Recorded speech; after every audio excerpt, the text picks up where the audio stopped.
right, so we got the gas line out. So we put, I could have put two crescent wrench, but basically this crescent wrench over here goes down, and this other crescent wrench goes up or hold still.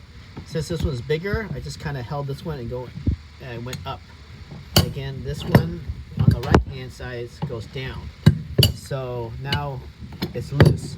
So the person who took it out, their problem was they couldn't take it out because they kept on turning this one thing all the way around and not separating these two. Because basically this thing and this thing and this thing is three different pieces of metal. And this is just an adapter to match this.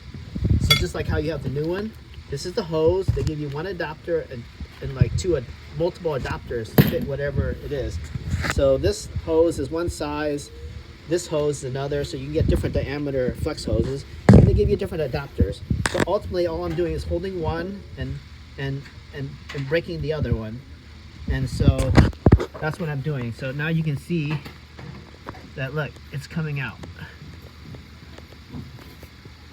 And that's the story.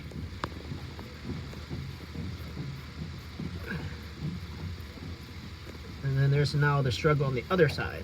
Maybe that's the same thing.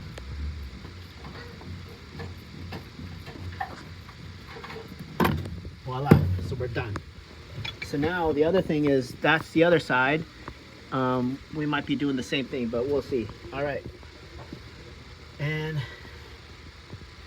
again, I don't know which adapters, but the other thing is, you see how this is tapered? So this side is probably not going to get any of this yellow tape that I bought, that one there. In the back it'll say gas. Usually yellow is for gas and white is for water or whatever. Okay, here we go. Thanks for watching.